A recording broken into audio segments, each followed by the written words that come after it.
ici à la Sorbonne, en marge de la Cité de la Réussite, cette Cité de la Réussite stimulante et enthousiaste autour de l'audace, placée sous le signe de l'audace. Et je suis avec Yves Morieux. Bonsoir monsieur. Bonsoir. Merci de vous prêter au jeu de la prolongation de votre débat. Vous êtes directeur associé senior au BCG et vous venez de participer à un débat, je lis l'audace de la simplicité. Ça fait évidemment écho avec un livre que vous avez écrit il n'y a pas si longtemps, parce que c'est cette année, Smart Simplicity, 6 règles pour gérer la complexité sans devenir compliqué. C'est quoi la simplicité complexe ou la complexité? Est-ce qu'on peut admettre que le monde est complexe de manière très simple? C'est quoi? Oui, alors le monde est complexe, il est même de plus en plus complexe. Et on a même mesuré l'évolution de cette complexité des affaires.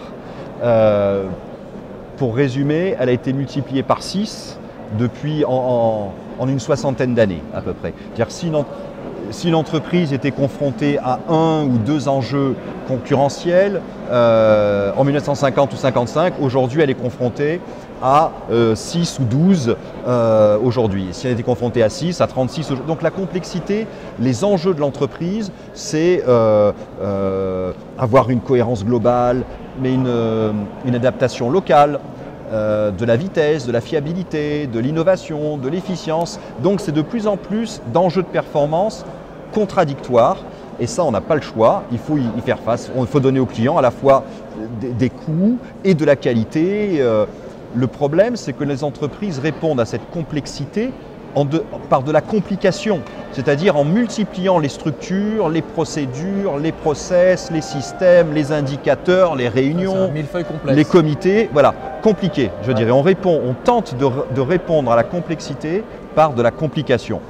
Ça ne la résout pas pour autant, cette complexité, on n'arrive pas à faire face à tous ces enjeux et en plus, on a des coûts, les gens souffrent au travail, ils perdent leur sens, ils perdent leur direction, ils perdent et bien sûr leur énergie dans le labyrinthe.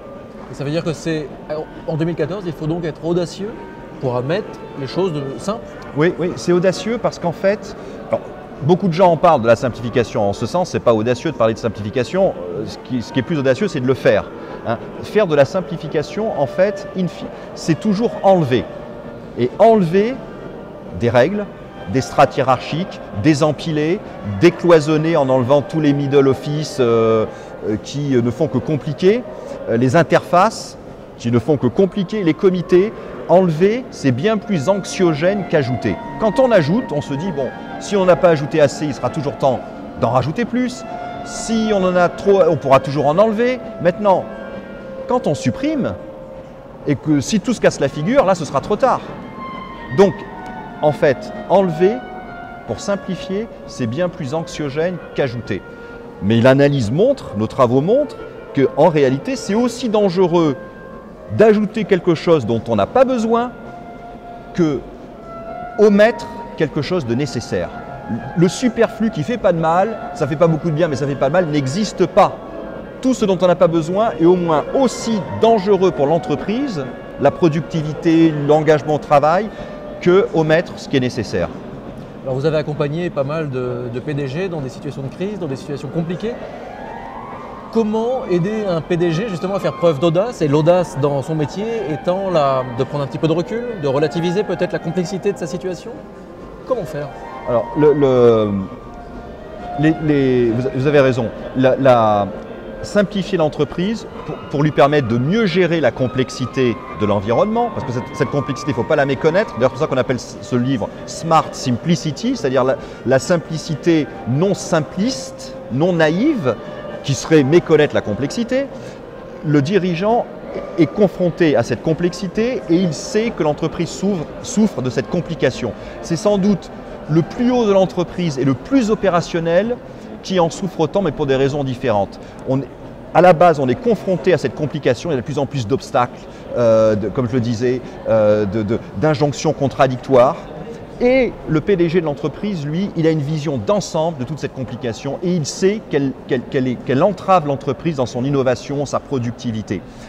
Et donc, la clé, elle passe par lui. C'est lui qui va permettre à l'entreprise de simplifier. Si l'impulsion ne vient pas du sommet, en souffrir, ça ne suffit pas. Il faut aussi avoir des leviers. Faut-il de l'audace pour oser simplifier? Oui, vous l'avez dit, mais c'est pour ça qu'ils sont PDG. Ouais. Après, c'est aussi faire preuve d'audace que de pouvoir encourager, stimuler un climat fait notamment d'audace au sein de son entreprise. Exactement. Et c'est notamment favoriser l'audace, oui, mais généralement, ce qui est le plus difficile, c'est d'arriver à renforcer deux choses en même temps qui sont un peu contradictoires. C'est qu'il faut, pour simplifier, il faut renforcer l'autonomie des gens. Face à la complexité, la seule solution qu'on a, c'est l'intelligence. L'intelligence. Donc il faut utiliser l'intelligence des gens. Pour utiliser l'intelligence des gens, il faut leur donner de l'autonomie. S'ils sont entravés, ils ne l'utilisent pas. Il faut qu'ils puissent utiliser leur énergie, faire preuve d'initiative, de leur ingéniosité. Donc ça suppose de renforcer l'autonomie. Mais il faut en même temps mettre cette autonomie au service du collectif, du groupe. C'est-à-dire développer en même temps la coopération. C'est ça le vrai couple, autonomie, coopération. Les entreprises, généralement, savent faire l'un ou l'autre, mais pas les deux en même temps. Mais ça peut être impulsé, comme vous le disiez aussi, du sommet. Je vais développer des structures, des process, etc., qui vont être simplifiés, donner plus d'initiatives au service de l'autonomie, et je vais créer des boucles de rétroaction, de feedback qui favorisent la coopération. On fait les deux en même temps. Oui, parce que finalement, on n'apprend pas à être audacieux. Ouais. On peut apprendre. J'aime pas ce terme de l'audace, d'ailleurs. Vous savez, ça a une connotation, je trouve, psychologisante. Il y en a qui en ont, il y en a qui n'en ont pas. Il y en a qui en ont, il y en a qui n'en ont pas. Qui fait tout à fait fausse route. L'audace, ça résulte toujours d'un collectif. Même si il y a peut-être une tête qui dépasse à un moment, s'il n'y a pas de collectif, c'est plus de l'audace, c'est de l'impru. C'est juste du risque. Oui, c'est du risque, exactement. Merci beaucoup, Monsieur Morieux. Merci à vous.